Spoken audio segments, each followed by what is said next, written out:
Hoje de manhã o pastor Fernando nos ministrou na primeira carta de Paulo aos Coríntios, como o próprio pastor falou, não aos corintianos, né?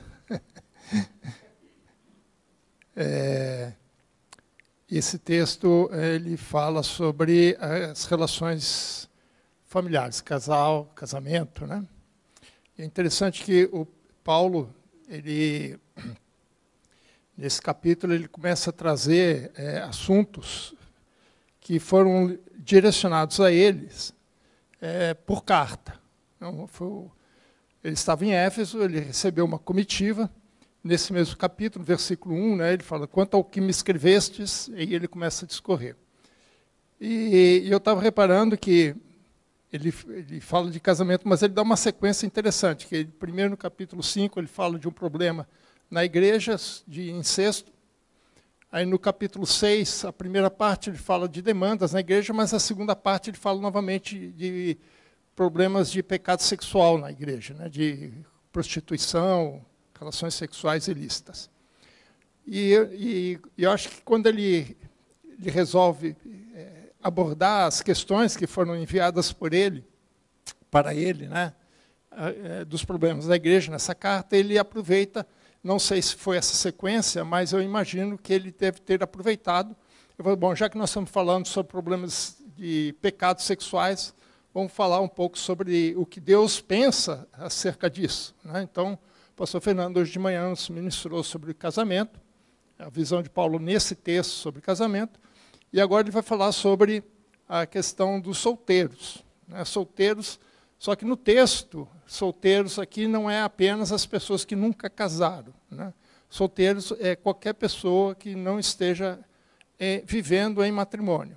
Então, tanto aqueles que nunca casaram, quanto aqueles que estavam separados, quanto aqueles que estavam viúvos. Então, a palavra é essa, não casados, né?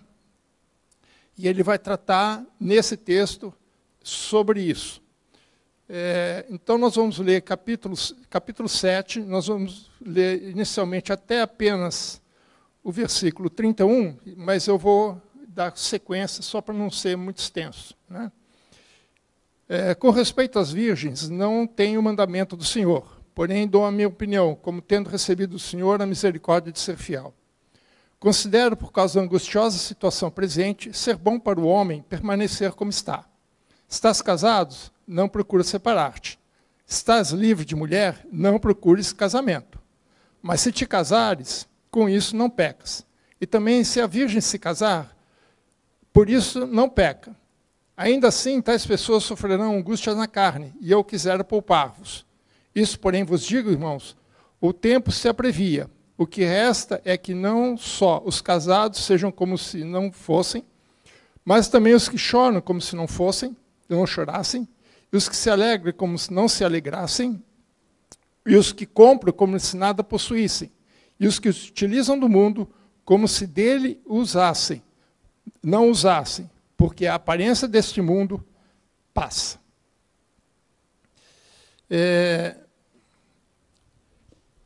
Então, Paulo vai trazer aqui uma questão que, aparentemente, para nós, nós estaríamos só relacionando com os adolescentes ou algum grupo desse tipo muito específico. Mas, todo esse capítulo, ele faz essa abordagem acerca do casamento, não só para quem já é casado, mas aqueles que ainda estão nessa fase de decisão, né, de casa ou não casa, né? Mas eu quero abrir um pouquinho mais o leque em relação a isso, né? Os irmãos já vão entender por onde eu quero caminhar com essa ideia. Então, nesse processo de tomada de decisão que ele traz aqui em relação aos solteiros, se casa ou não casa, né, ou casa de novo ou não casa de novo, Paulo vai trazer algumas diretrizes para esse grupo, né? Então, o que nós vamos ver aqui são essas diretrizes que Paulo dá, né, na tomada desse tipo de decisão. Porém, eu quero abrir um pouquinho mais o leque e usar esse texto em paralelo com diretrizes para tomada de decisão, né? de modo geral, embora seja aplicada a questão do casamento, mas o que ele nos orienta também se aplica a outras situações de decisão. Então, o nosso tema dessa noite é diretrizes para tomada de decisão. E Paulo vai partir, nesse texto, do mesmo ponto que ele usou no capítulo 6, versículo 12, quando ele diz: todas as coisas são lícitas, mas nem todas convêm. Esse é o princípio básico das diretrizes que ele vai dar em relação ao casamento. Então, Paulo vai trazer 4 diretrizes. A primeira diretriz que ele traz aqui, que é dentro do texto que nós lemos, é que quando tomamos uma decisão, nós temos que considerar as circunstâncias que nós estamos vivendo. Veja no versículo 25, ele fala assim: com respeito às virgens, né, não tenho mandamento do Senhor, porém dou a minha opinião, como tendo recebido do Senhor a misericórdia de ser fiel. Bom, então aqui ele fala, com respeito às virgens, é um segundo tema que ele já abordou, começou abordando no capítulo 7, do versículo 1, né, e ele vai entrar no segundo assunto em relação a isso. Outra coisa que é importante nesse versículo, o pastor Fernando também tocou nesse ponto, que é bastante controverso, que Paulo falou assim: dou minha opinião. Então, algumas pessoas questionam essa questão de, bom, isso aqui é a opinião de Paulo, isso não tem orientação de Deus, até porque aqui diz que Deus não tem mandamento, né? Agora, isso não diz que o que Paulo está escrevendo não seja inspirado por Deus. Porque se o Espírito Santo permitiu que essa opinião de Paulo fizesse parte do texto bíblico, e se nós cremos que toda, não apenas alguns textos, mas toda a palavra de Deus é inspirada, não foi inspirada, mas é inspirada por Deus, então a opinião de Paulo também foi inspirada por Deus, mesmo que ele coloque como sendo a opinião dele. Né? No versículo 40, né, ele fala: e eu penso que eu tenho o Espírito de Deus. Então, nós precisamos tirar essa ideia, como alguns pensam, né, que não, isso é a opinião de Paulo, não tem nada a ver. Né? Mas por que ele coloca essa questão? Porque ele já começa assim: eu não tenho mandamento. Só que aqui mandamento, o que é? É algum preceito, alguma orientação de Deus. Ele não recebeu nada específico da parte de Deus. Não é mandamento de ordem, não é mandamento de lei, mas é uma orientação que Paulo procura, né, em Deus sobre o tema específico, e ele falou assim: olha, eu não recebi nada, Deus não falou nada sobre isso. Né? Então eu vou dar a minha opinião. E essa opinião, ele é muito baseado em princípios gerais, por isso que a gente pode usar esse texto para aplicar em outras situações. Então ele vai usar esses princípios gerais para tocar nesse assunto. Então, ele faz essa ponte, né? E aí ele continua: e considero, versículo 26, considero, por causa da angustiosa situação presente, ser bom para o homem permanecer como está. Então, veja, a primeira coisa que Paulo chama atenção para esse grupo é: que situação você está vivendo? Quais são as circunstâncias que você está vivendo? No caso aqui, né, Paulo está relacionando a resposta dele com o ambiente, né, com a situação que eles estavam vivendo naquele momento. Né? E ele fala assim: por causa da angustiosa, quer dizer, uma situação que gera angústia. Né? Angústia aqui é no sentido de calamidade, aflição, situação extremamente difícil, né? Problemática, difícil de tomar decisão e que causa angústia dentro da gente, causa ansiedade dentro da gente. Então, em função dessa situação, em função do que eles estavam passando naquele momento, Paulo falou assim: olha, por conta dessa situação toda, é melhor você ficar do jeito que está. Como diz o ditado no futebol, né? O Daí conhece bem esse ditado: time que está vencendo não se mexe. Então, não vamos fazer nenhuma alteração, não vamos nos precipitar até que a situação mude. Então, dentro dessa situação, nós não podemos nos precipitar. Então, nós temos que considerar a situação que nós estamos vivendo para tomar qualquer tipo de decisão. Então, e Paulo fala sobre isso porque ele próprio já tinha passado em várias situações como essa. Desde a sua conversão, né, em caminho de Damasco, ele já começa a sofrer perseguição. Lá no capítulo 9, ele fala que lá em Damasco, ele já começou a ser perseguido pelo governador da cidade. Ele teve que pular o muro, literalmente falando. Ele foi alçado pelo muro, né, para poder escapar com vida, porque o governador da cidade tinha colocado guardas na porta para dizer, na hora que Paulo passar por aqui, você pega o cara. Então, ele teve que pular o muro e ir à noite. Né? Outra situação que é um pouco dentro desse contexto, né, está lá em Atos 14, 9, é quando ele está na primeira viagem missionária, e uma das primeiras paradas que ele tem lá na cidade de Listra, ele também tem problema. Veja o que versículo 9, que ele diz, sobrevieram, porém, os judeus de Antioquia e Icônio, instigando as multidões e apedrejando Paulo. Apedrejando Paulo, arrastaram-no para fora da cidade, dando por morto. Então, Paulo sabia que era perseguição, sabia o que estava acontecendo. E lembra, irmãos, em Damasco, não foram os judeus que perseguiram ele, foi o governador da cidade. E aqui também, parte deles não são só judeus. Depois, em Filipos, né, em Atos 16, a mesma coisa, e Paulo, depois, lá na segunda carta, ele vai fazer uma descrição de tudo que aconteceu com ele. Eu só estou citando essas porque é anterior ao fato. E essas situações eles conheciam, principalmente a de Filipos, porque a de Filipos foi a última antes dele chegar chegar em Corinto. Então, Paulo sabia o que era passar por problemas, por situações angustiosas. E talvez ele ficasse imaginando como é que a mulher dele ficaria se sentindo. Né? Sabe, tem notícias dele sobre isso. Né? A gente acredita que Paulo ou era viúvo, né, ou divorciado. Né? Inclusive, no capítulo 7 mesmo, o pastor Fernando colocou isso para ser no próximo estudo, né?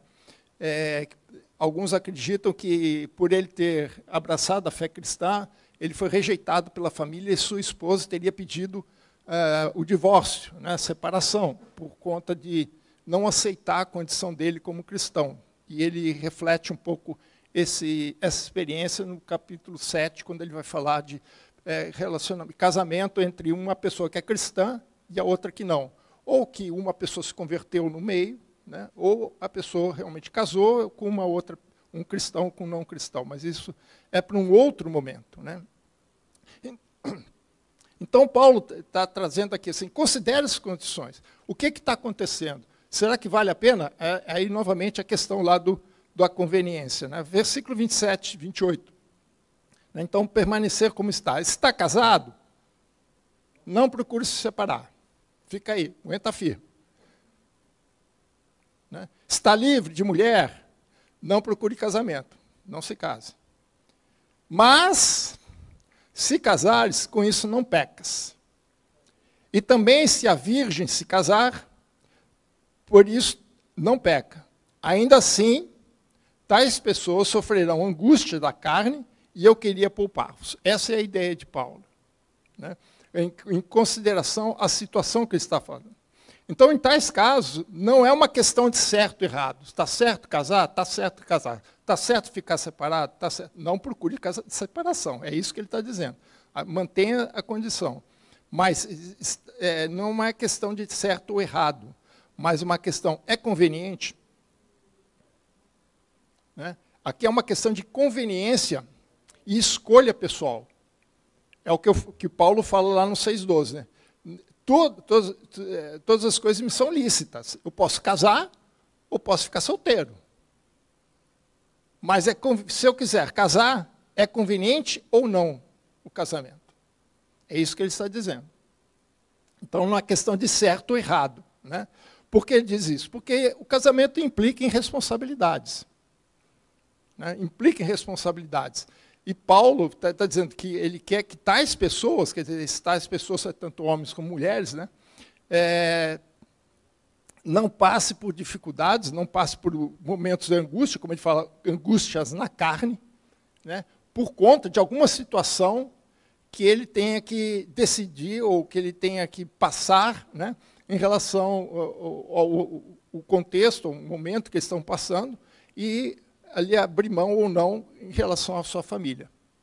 Né, tomar uma decisão, né, em função do motivo errado. Não, eu vou fazer isso porque eu sou casado. Né? Lembra do seguinte, nós estamos em época, Paulo está em época de perseguição. E essa perseguição, Paulo sabe que vai acontecer mais ainda. Então, imagina quantas pessoas, a gente conhece isso na história da igreja, foram forçadas a negar a fé. Imagina a situação, irmão, se você que é casado, principalmente você que é casado. Né? Você está na frente de uma pessoa, uma autoridade qualquer, seu cônjuge está do lado, se é o homem que está a sua esposa, se é a mulher está o seu marido, e manda você e diz assim, olha, se você não negar a fé, eu dou um tiro no teu cônjuge. Né? Se for um tiro só, tudo bem. O problema é se for outras coisas. Torturas e coisa e tal. Né? E a gente sabe que isso acontece hoje em dia. Né? Nós temos a nossa missionária, a Nelby, acho que ela não é casada, né? Não. No Chad, né? Situação difícil. Né? Se ela for presa, alguma coisa assim, né? Ter que decidir entre uma situação e outra. Né? Então, é isso que Paulo está dizendo. Né? Ele quer evitar esse tipo de coisa. Né? Então, Paulo, antevendo as perseguições, principalmente por conta de Roma, né, que a gente sabe que depois a coisa vai pegar feio, né, até com Nero e coisa e tal, Paulo estava tentando poupar essas pessoas, essas tais pessoas, de aflições e tragédias que poderiam ocorrer devido a essas perseguições. Então, assim, nesse momento, não é conveniente você casar. Mas veja só, Paulo está dizendo, ó, se você casar não tem problema, você não está pecando. Mas se você mantiver solteiro, você vai evitar algumas angústias. E nós vamos ver um pouquinho mais sobre isso mais para frente. Né? Então, os que se casavam deviam estar preparados para aceitar as situações, né, que as angústias da carne, que poderiam decorrer em relação a essa decisão. Mas Paulo diz que em qualquer seja a situação, o casal devem passar juntos os problemas. O casal devem suportar as aflições juntos. E aqui, né, a gente vai lá para Eclesiastes, né, é bom que estejam dois do que um. Porque se um cair, o outro levanta. Se um ficar com frio, o outro esquenta. Então, um ajuda o outro. Né? Então, o casal, é muito mais fácil o casal passar pelos problemas juntos do que separados. Mas ele continua. Aqui, para mim, esses 3 versículos aqui é o centro da argumentação de Paulo. Versículo 29. Isso, porém, vos digo, irmãos, o tempo se abrevia. O que resta é que não só os casados sejam como se não o fossem, mas também os que choram como se não chorassem, os que se alegram como se não alegrassem, os que compram como se nada possuíssem, e os que se utilizam do mundo como se nada usassem, porque a aparência deste mundo passa, e o que se utiliza do mundo como se dele não usassem, porque a aparência deste mundo passa. Eu acho interessante aqui, porque Paulo, é uma característica de Paulo, não só nesse versículo, nessa passagem, mas em outras, que ele vai colocar tudo dentro de uma perspectiva escatológica. Veja que ele fala assim, o tempo se abrevia. Né? Aqui há um termo, a maneira com que Paulo fala aqui gera um pouquinho de confusão, porque a palavra tempo aqui é kairos, e não cronos. Kairos é momento. Né? Não sabemos o tamanho desse momento, mas é um momento, o momento que nós estamos vivendo. Por exemplo, nós estamos aqui neste momento. Então, isso aqui é um kairos. Né? Mas não é cronos. Quando ele fala que o kairos, que é o momento, está se abreviando, fica um negócio estranho, porque o que se abrevia é o Cronos, não o Kairos. Então, há algumas conjecturas que se fazem em relação a esse texto por conta disso. Mas o que eu entendo aqui, que realmente esse Kairos, o tempo que ele está falando de forma, desse jeito que ele está falando, ele está se referindo à volta de Jesus, ao tempo da volta de Jesus. E ele falou assim, esse tempo está se abreviando. Não o tempo, o momento da volta, mas o tempo que a volta vai acontecer. Ou seja, o tempo da volta de Jesus está se aproximando. E naquela época havia muito essa perspectiva. A gente vê isso não só em Paulo, mas em outros apóstolos. Eles achavam que Jesus ia voltar muito recentemente. E muitos deles encararam alguns daqueles imperadores romanos como anticristo. Na verdade foram, porque a Bíblia fala que não tem um só anticristo, tem vários. Vai chegar aquele aquele maioral de todos. Mas, então, a perspectiva que esses apóstolos, e Paulo traz aqui, é sempre a perspectiva da volta de Jesus. Então, Paulo, não só nessas passagens, mas em diversas outras passagens, Paulo sempre argumenta dentro dessa perspectiva escatológica. E é dentro dessa perspectiva que o cristão tem que tomar posições em relação à sua vida, sempre em relação à volta de Jesus. Então, em momentos de crise, o que nós precisamos nos concentrar na esperança de novos céus e nova terra prometida para nós. Não do que está acontecendo aqui, mas do que vai acontecer. Então, sempre lembrando que o reino de Deus é eterno. E é nesse reino que nós devemos focar. Em vez de ficarmos ansiosos, ou seja, preocupados com este mundo. Por isso que ele fala assim, chorem como se não chorassem, se alegrem como se não alegrassem. Ou seja, não se apeguem às coisas do mundo. Veja que Paulo fala em Colossenses 3, versículo 1 e 2. Diz assim, Colossenses 3, 1 e 2. Portanto, se fostes ressuscitados juntamente com Cristo, buscai as coisas lá do céu, onde Cristo vive, assentado à direita de Deus. Pensai nas coisas lá do alto, não nas coisas daqui da terra. Então, você veja, novamente ele está jogando aqui a perspectiva escatológica. Jesus também disse algo parecido, no final do Sermão do Monte. Buscai em primeiro lugar o reino de Deus, e todas as outras coisas vos serão acrescentadas. Então, as coisas de Deus vêm em primeiro lugar, as coisas do mundo vêm em segundo lugar.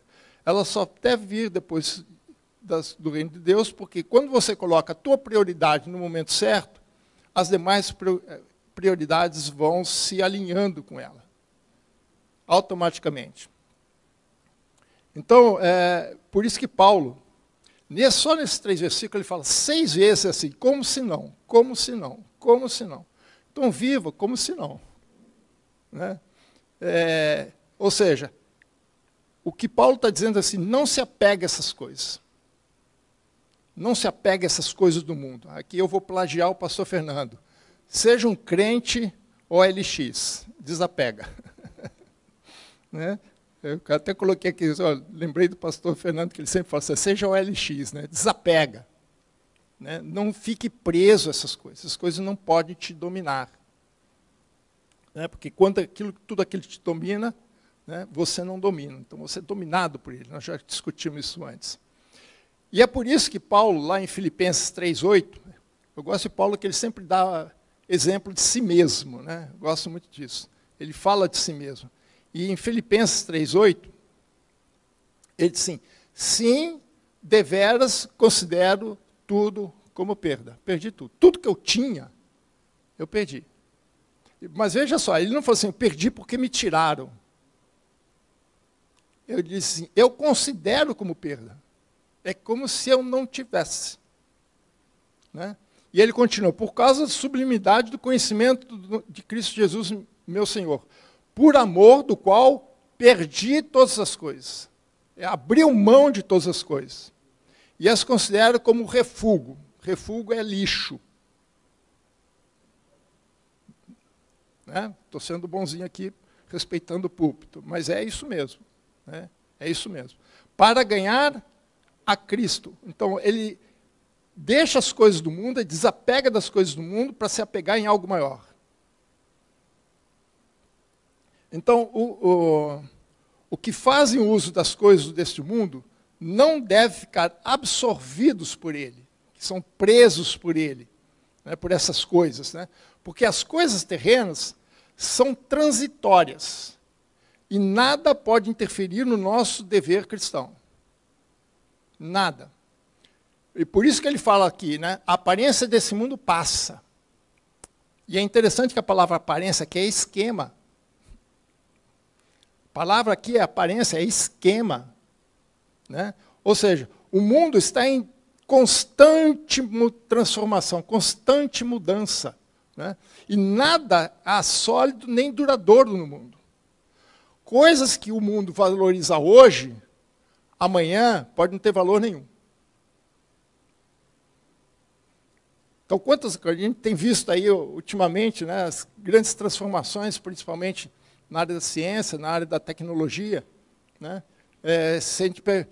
A maioria desses adolescentes já nasceram na era do celular. Você perguntar para ele telefone fixo. Eu vi um vídeo, eu achei interessante, o pai pegou aqueles telefones, os mais antigos vão lembrar, né? Aqueles telefones de disco. Não era nem de botão, era de disco. Né? Colocou na mão, lá no fixo. Né? Então ele colocou lá na frente do filho e falou assim, liga aí para a avó. Ele não sabia como fazer aquele disco.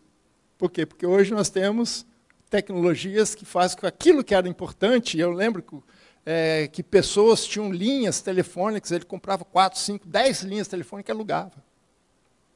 Vivia de aluguel de telefone. Hoje, tem gente que nem telefone fixo tem mais em casa. Por quê? Porque o mundo está em constante transformação. Valores que hoje o mundo considera importante, amanhã pode não ser nada. Acabou. Então, como é que nós vamos ficar presos a coisas que nem o mesmo mundo dá tanto valor? Por isso que 1 João, capítulo 2, versículo 17, veja que isso não é só ideia de Paulo, não, viu, irmãos? 1 João 2,17 fala assim, ora, o mundo passa. O mundo passa, bem como as suas concupiscências, os desejos, suas vontades. Aquele, porém, que faz a vontade de Deus, permanece eternamente. Aquele que coloca as devidas prioridades, permanece para sempre.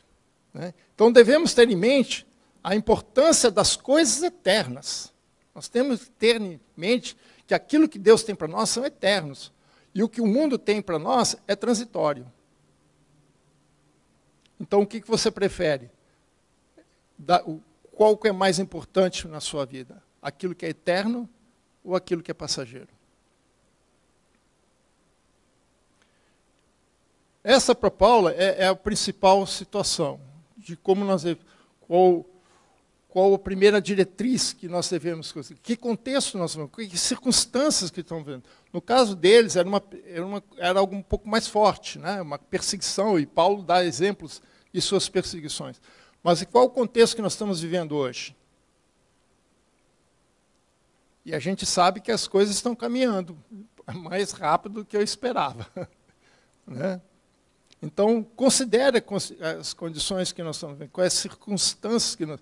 E não é só em relação ao casamento, em relação aos jovens, não. Mas em muitas outras coisas, em nossas vidas, a gente precisa colocar essa consideração em nossas decisões. A segunda diretriz, o segundo conselho, que se você preferir, que Paulo dá nessa situação, é que é preciso encarar as responsabilidades com honestidade. Encarar a coisa de frente. Veja que ele fala no versículo 32 e 34. O que realmente eu quero é que sejais livres de preocupações. Paulo está dizendo assim, você vai ter preocupações. Não tem jeito, irmãos. Né? Quem não é casado, cuida das coisas do Senhor, de como agradar ao Senhor. Mas o que se casou, cuida das coisas do mundo, de como agradar a esposa, e assim está dividido. Irmãos, não tem jeito. Toda vez que nós tomamos alguma decisão, nós temos atrelado a essa decisão consequências, obrigações e responsabilidades. E por que é difícil a gente tomar uma decisão? Porque quando você toma uma decisão, é porque você tem um ganho e uma perda. Imagine que eu chegue aqui, a irmã Fátima, que é a nossa boleira oficial aqui, chega lá no fundo e fala assim, olha, eu tenho 2 bolos aqui. Você pode escolher só de um, uma fatia para cada um. Aí você pergunta, o que é que tem? Esse é de chocolate, e o outro, chocolate. Qual que você quer? Chocolate. Tem decisão aqui? Tem alguma perda? Não. Mas ela falou assim, não, esse aqui é de chocolate, esse aqui é de cenoura. Bom, se você comer de chocolate, você não come de cenoura. Se você comer de cenoura, não come de chocolate. Aqui tem uma decisão, tem um ganho e tem uma perda. Você ganha um, mas perde o outro. Lógico que aqui é só o bolo, espero que da próxima vez faça um pouco mais de bolo. Mas quantas decisões nós não tomamos que você não tem mais volta? Você é aquilo e acabou. E você vai levar essas consequências, responsabilidades, essas obrigações para o resto da tua vida. Algumas a gente consegue, talvez, mudar, né? Mas nem todas. Tem coisas que é uma vez, ó, acabou. Não tem jeito. Né? Então, tomar decisões implica nessas consequências. Então, nós temos que encarar essa responsabilidade com honestidade de frente. Veja que ele fala assim, eu quero que vocês sejam livres de preocupações, ou seja, de ansiedades. Ora, quem é que não quer? Né? Mas ele está dizendo, o que é essa ansiedade? É estar dividida entre as coisas de Deus e as coisas da família. É disso que ele está falando aqui. Né? E assim está dividido. Então, o que Paulo está dizendo é que sem essas, que ele gostaria que as pessoas não tivessem essa angústia de estar dividido nessas responsabilidades. Né? É ótimo, quanto menos, melhor. Né? Quem não gosta disso? Né? Agora, o que Paulo está dizendo é assim, toda pessoa casada, pelo menos, né, tem uma dupla obrigação. Né? Uma é para com a família, outra para com Deus. O fato de você ser casado não exime você das responsabilidades com Deus. O problema é como você vai exercer o seu ministério, como é que você vai trabalhar nas coisas de Deus. Essa é a diferença. Né? Então, o que Paulo está dizendo é que uma pessoa solteira pode se concentrar exclusivamente no serviço do Senhor. Por quê? Porque cuida exclusivamente das coisas do Senhor. Agora, não exime de outras responsabilidades. Né? Quem é solteiro tem que se manter, tem que trabalhar. Mas o ideal, no caso aqui, né, se você quer trabalhar para Deus, especificamente, né, é melhor, dentro das condições que estão vivendo, é melhor se permanecer solteiro. Agora, o importante nessa argumentação de Paulo é o versículo 35. Digo isso em favor dos vossos próprios interesses. Não que eu pretenda enredar-vos, mas somente para o que é decoroso e vos facilite consagrar-vos desimpedidamente ao Senhor. Numa outra versão também, Almeida, né, Almeida atualizada, nova versão Almeida atualizada, ele diz assim, digo isso para o próprio bem de vocês, não para impor limitações. Paulo não quer que você seja limitado nas coisas. Mas tendo em vista o que é decente, e para que vocês possam se consagrar ao Senhor sem distração alguma. Então, qual é o fundamento aqui? O objetivo de permanecer solteiro é de se dedicar integralmente ao ministério cristão. Ou seja, se consagrar, é disso que ele fala, se consagrar. Né? E como ele faz, como Paulo fez, né? Quem acompanhou hoje, leu o texto do capítulo 7 anterior, né? Paulo vai falar sobre a sua situação, como eu, né? Ele fala assim.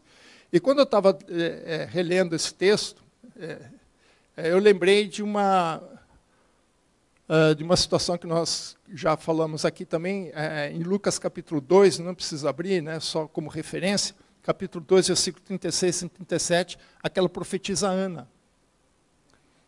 Né? Lembre que quando Jesus foi ser circuncidado, né, duas pessoas Deus o levantou para falar com Maria, né, encontrar Jesus. Um foi Simeão, outro foi Ana. E é interessante que a Bíblia fala que ela foi casada com seu marido 7 anos. Mas ela já tinha 84 anos. Ou seja, ela tinha pelo menos aí uns 60 anos de viuvez.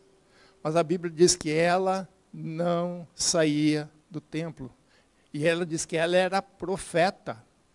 Ela é apresentada como profetisa. E ela estava todos os dias no templo, fazendo o quê? Orando, adorando ao Senhor. Se dedicando integralmente para o ministério no templo. E era viúva. Nós não sabemos por que o marido dela morreu, não. Né? Mas é interessante que ela optou por se manter solteira, sem casar novamente, que ela poderia. Para quê? Para que ela pudesse se dedicar ao ministério. Pudesse passar o seu tempo servindo ao Senhor. Então, a pergunta que deve ser respondida, nesse caso dos solteiros, é: por que eu quero me manter solteiro? Ou por que eu quero me casar? Casar, né, por motivos errados, pode dar problema. Né? Então, nós temos que saber exatamente por que se uma pessoa decide, principalmente, se manter solteira, ela tem que ter muita convicção por que ela quer ser solteira. Tem que ser... o que a Bíblia, que Paulo nos orienta, é que seja pelo motivo correto, e não por motivos egoístas ou qualquer coisa. Agora, preciso fazer uma observação aqui interessante. Não foi à toa que eu escolhi o texto de Provérbios 31 para abrir o culto. Porque o que pode parecer, né, pelo menos para as mulheres e também para os homens aí, é que é melhor então ficar solteiro, não casar. Né? Não é isso que Paulo está dizendo e não é isso que a Bíblia diz. Né? Deus criou a mulher para ser uma auxiliadora idônea. Né? Deus criou, quando vê o homem sozinho, ele falou: não é bom que o homem esteja só. Falei, uma auxiliadora que seja idônea. Né? Então, a mulher foi criada por Deus para auxiliar o homem, para estar ao lado do homem. Então, mulher é bênção. Ela não pode ser considerada como um obstáculo para o homem. Não pode ser um obstáculo para o homem. E aqui é no duplo sentido. Tanto na decisão, eu não vou casar porque a mulher vai me atrapalhar. E como também você, que é mulher, que é casada, você também não pode ser obstáculo para o seu marido. Principalmente para aquele que tem um chamado ministerial. Né? Em Provérbios 18, 22... né? Veja que Salomão fala, Provérbios 18, 22. O que acha uma esposa, acha o bem, e alcançou a benevolência do Senhor. Então, Paulo em nenhum momento está dizendo assim: olha, se livre da mulher. Não é isso. O foco dele é o serviço cristão. Não é motivos egoístas ou qualquer outro tipo de coisa. Né? Então, a escolha de se casar, ou principalmente, né, de se manter solteiro, não pode ser por motivos egoístas. Isso vai ficar mais claro no ponto 3. É preciso considerar que cada situação é singular. Ou, como a gente costuma dizer, cada caso é um caso. Cada caso é um caso. Veja o versículo 36 a 38. Entretanto, se alguém julga que trata sem decoro a sua filha, estando já a passar da flor da idade, e a circunstância o exige, faça como quiser. Não peca, que se case. Ok? Todavia, o que está firme em seu coração, não tendo necessidade, mas domínio sobre o seu próprio arbítrio, e isto bem firmado no seu ânimo, para conservar virgem a sua filha, bem fará. E assim, quem casa sua filha, faz bem. Quem não casa, faz melhor. Novamente, Paulo não está dizendo que é questão de certo ou errado, mas de conveniente ou não conveniência. Ok? Então, o que ele está dizendo aqui? Que nós precisamos considerar cada situação individualmente. Nem toda decisão pode valer para o outro.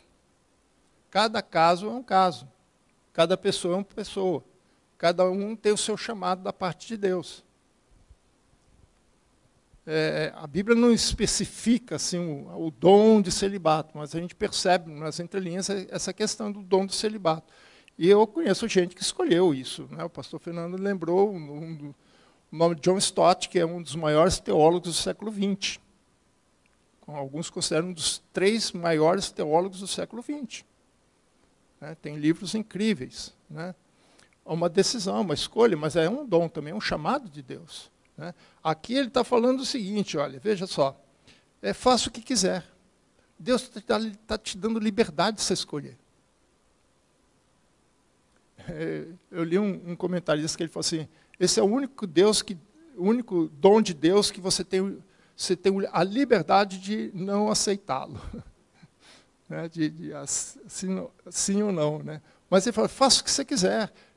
Qual é a sua situação? Como é que está o seu coração? Como ele fala aqui, como é que está o seu coração? Você está firme nesse propósito?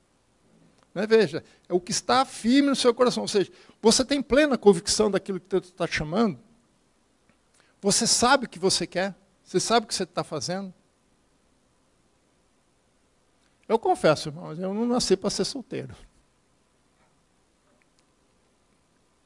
Né? Felizmente, Deus, aquele provérbio lá que eu citei, Deus foi bom comigo. Né? Mas eu conheço pessoas que são contrárias. Decidiram, eu conheço missionários em São Paulo, como a própria Nelma, que o rapaz escolheu não casar. Para ele foi melhor. E para ele foi prático, porque ele é de Minas, ele é de Belo Horizonte, ele foi transferido pelo ministério para trabalhar em São Paulo.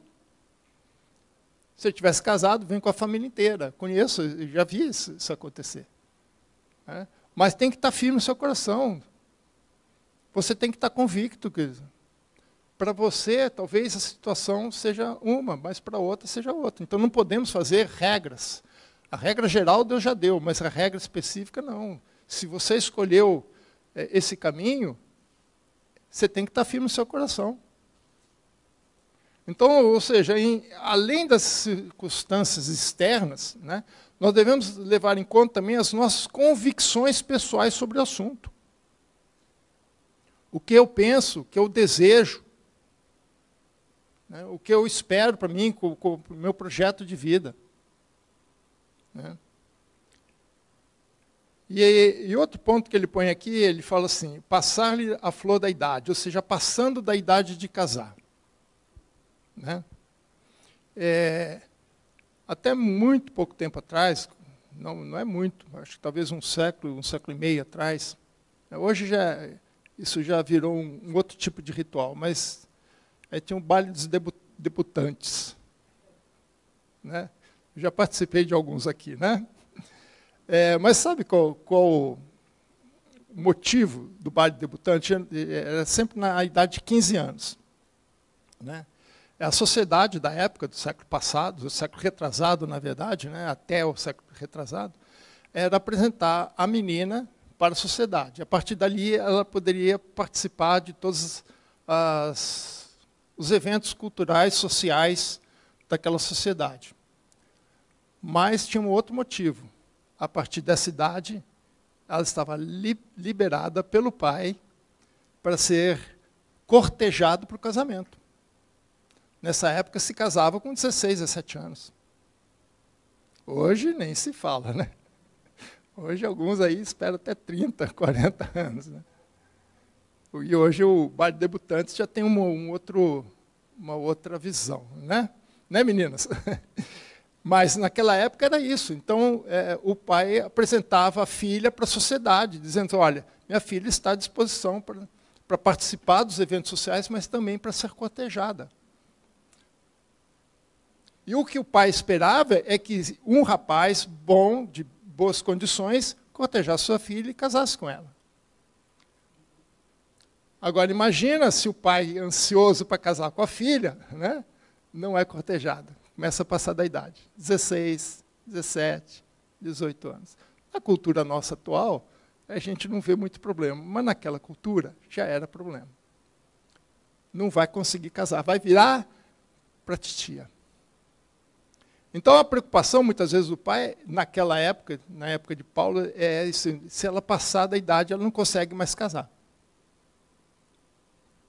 Então, o que Paulo está chamando a atenção aqui, que as nossas decisões não podem ser tomadas sob pressão das circunstâncias. Nós devemos levar consideração às circunstâncias, mas ela não pode ser pressão para a decisão. Nós não podemos decidir por pressão. Né? Então, tomar a decisão pelos motivos errados pode levar a graves consequências. Lembra que eu falei?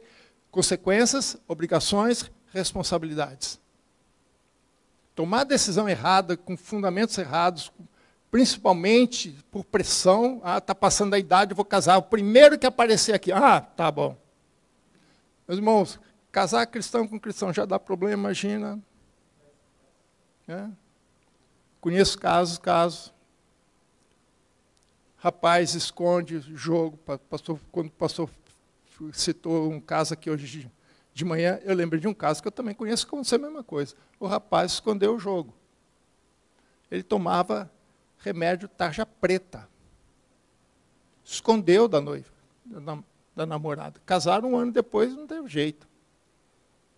Foi mais ou menos parecido, pastor. Não foi muito diferente, não. Se você não sair daqui, você vai morrer. Você vai ter problema. E muitas vezes isso é por pressão, é por circunstância. Vou decidir, não, todo mundo está casando, todo mundo está namorando, todo mundo está fazendo isso, todo mundo está fazendo... Tomar decisões pelos motivos errados leva a graves consequências. Portanto, nós devemos buscar a vontade de Deus para nós, não só para o casamento, mas para trabalho, para uma série de outras coisas. Mas o importante aqui é, cada caso é um caso. Você deve considerar o que está no seu coração. E quarto e último ponto que Paulo traz aqui. É preciso ter seriedade com os nossos compromissos. Nós precisamos levar os nossos compromissos mais a sério. Hoje nós vemos uma sociedade sem nenhum compromisso. Eles querem tudo, a gente chama de sociedade mimimi. Eles querem tudo na mão, tudo na... Entrar na faculdade tem que ter cota. Não quer mais estudar. Não quer mais meter a cara nos livros. Não quer mais trabalhar. Para trabalhar também tem que ter cota. É sério. As pessoas querem ser sustentadas. Temos uma geração que não... Eu ia usar um termo aqui, mas em respeito ao público e ao púlpito, vou me abster. Mas é uma geração mimada, que não quer mais compromisso com nada. Mas nós devemos levar os nossos compromissos a sério, porque Deus leva os seus compromissos a sério. Veja o versículo 39 e 40. A mulher está ligada enquanto vive o marido. Contudo, se falecer o marido, condicional, fica livre para casar com quem quiser, novamente, com quem quiser. Mas somente no Senhor. Todavia, será mais feliz se permanecer viúva, segundo a minha opinião. Depois vai ter briga em casa, hein, irmão? Segundo a minha opinião, e penso que também eu tenho o Espírito de Deus. Então, o que Paulo começa assim, olha, enquanto vive o marido, então, para Deus, o compromisso do casamento é para toda a vida.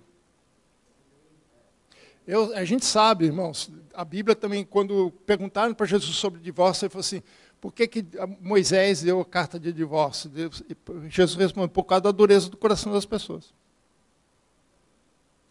Não é por causa da vontade, Deus não liberou geral, não liberou geral, não. Aí eu vou citar outra passagem de Jesus com a mulher adúltera, né? Vai e não peques mais.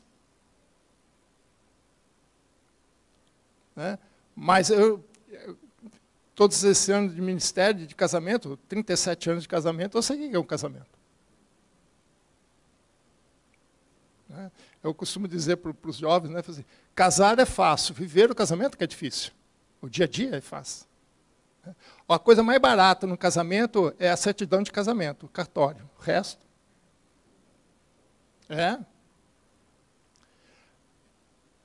E a gente vive, né, com pessoas diferentes. No meu caso, mais ainda, porque eu sou brasileiro, filho de cariocas. Né?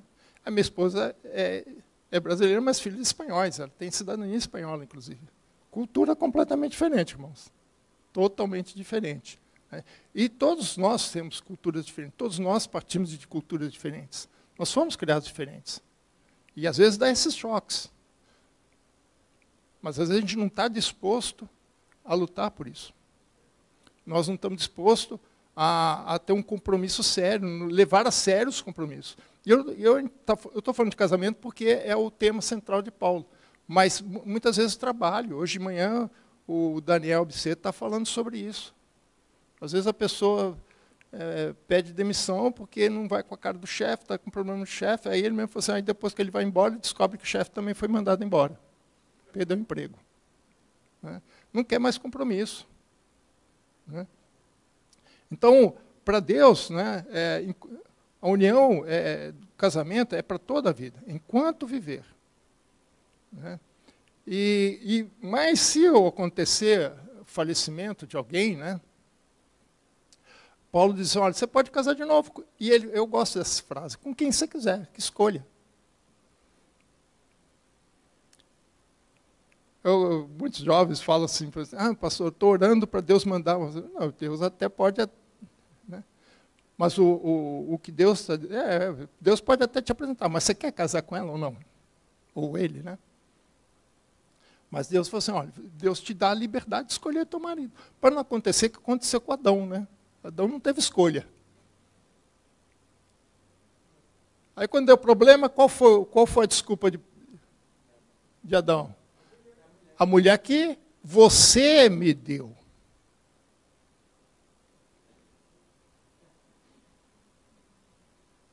É a mulher que você me deu. É como se você tivesse assim, o problema é teu, não tem nada a ver com isso, eu não pedi. Mas Paulo está dizendo assim, olha, Deus te dá a liberdade de você escolher. Mas leve a sério. O compromisso é sério. Não só com o casamento, que ele está aplicando aqui, mas em todos os seus relacionamentos, no seu trabalho, seja o que for. Né? Compromisso sério. Né? Permanecer viúvo ou não é uma escolha pessoal e deve ser tomada pelos motivos certos. Assim como a solteira, a viúva é a mesma coisa, porque agora ela está solteira. Na Bíblia, não faz muita... Quando fala de solteiro, não faz distinção de tipo. Né? Ele usa outras palavras. Né? Mas o que ele diz aqui? Mas somente no Senhor. Por que isso, irmãos? É o que eu falei. Se casar cristão com cristão já dá problema, porque nós somos pecadores. Só não é porque a gente é cristão que a gente não é pecador. Nós temos as nossas idiosincrasias. Nós temos as nossas dificuldades. Nós não somos perfeitos. Não somos perfeitos. Eu lembrei uma historinha de dois amigos que, quando jovem, falou assim, eu quero casar, mas quero casar com a mulher perfeita. Ele sempre falava isso. Quero casar com a mulher perfeita, com a mulher perfeita, né? Falava isso. Aí cada um foi para o seu canto, passou alguns anos, né? Os dois acabaram se encontrando novamente. Né? E eles começaram a conversar e tal. E ele perguntou, e aí, você casou? Eu falei, não. Ele falou assim, não, você estava tanto querendo casar? Eu falei, mas eu não encontrei a mulher. Eu falei assim, mas você não encontrou nenhuma? Eu falei, não, eu encontrei uma, mas ela tinha problema de não sei o quê, coisa e tal, ela não era muito bonitinha, não era perfeita. Eu falei assim, me procurou outra. Não, eu encontrei outra, mas ela tinha um problema, não era muito ligada, não. Também não era perfeita. Eu falei, não é possível, você não encontrou nenhuma mulher perfeita? Não, na verdade eu encontrei sim. Eu falei assim, e por que você não casou com ela? Porque ela disse que ia casar com o homem perfeito.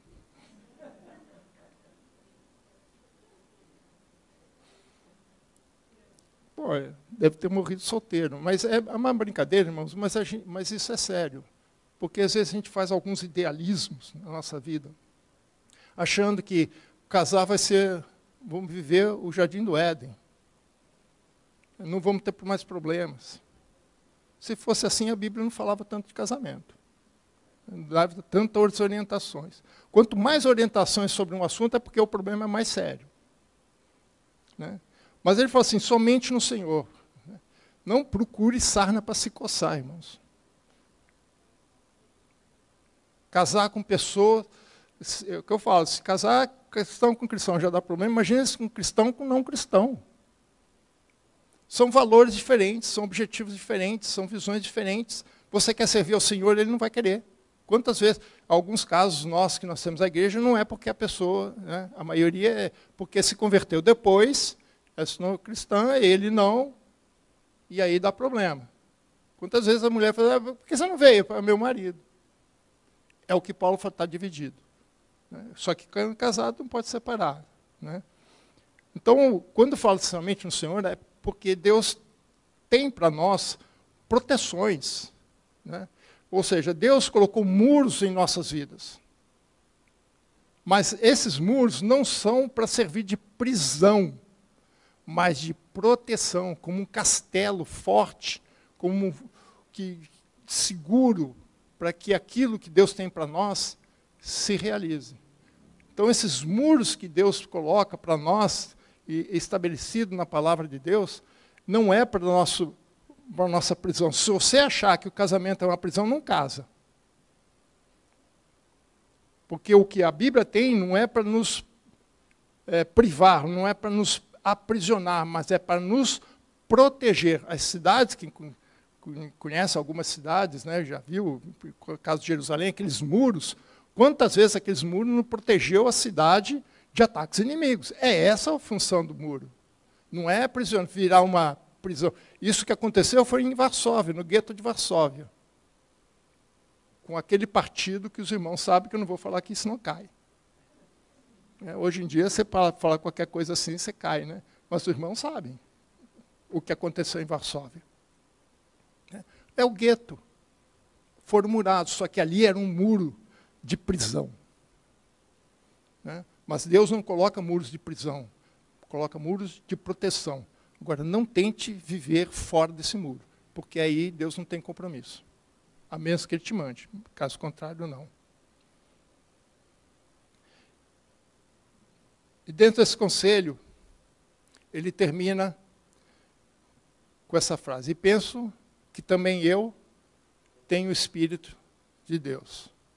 Ou seja, se Paulo tem o Espírito de Deus e você tem o Espírito de Deus, busque no Espírito de Deus ajuda para se tomar as decisões. Procure no Espírito de Deus para te orientar nas decisões que você tiver que tomar. E se prepare para aquilo que Deus tem para fazer.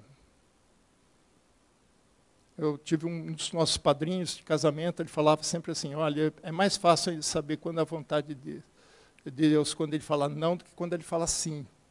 Porque quando ele fala sim, confunde o que eu quero com o que eu não quero. Mas quando ele fala não, ele me confronta. Então nós temos que estar prontos para esse confronto. De repente Deus diz para você não. Paulo pediu 3 vezes para ser curado da sua vista. O que Deus falou? Não. A minha graça te basta. Talvez o que você precisa é da graça de Deus na sua vida. Então, busque orientação do Espírito Santo. Busque orientação de Deus para aquilo que Deus quer para você. Nós estamos falando de casamento, casa ou não casa. Mas não é só para isso. Quando eu vejo esse texto, eu vou um pouquinho mais além. Em tantas decisões que nós tomamos, tantas coisas que nós precisamos decidir no dia a dia. E a gente não sabe quais são as consequências. Às vezes a coisa é que nem um bungee jump, ou você pula ou você não pula. Então busque em Deus, considere as circunstâncias, leve sério esses seus compromissos com as decisões. Veja o que você tem convicto no seu coração. Né? E assuma uma posição séria com os compromissos que você... Não desista de qualquer jeito. Não jogue fora as coisas. O casamento não é um test drive. Teu esposo, teu marido não é um carro que você pode ir lá na concessionária, dar uma volta e depois gostei ou não gostei. Como Paulo falou assim, é para toda a vida. Amém? Então, Deus abençoe, pastor.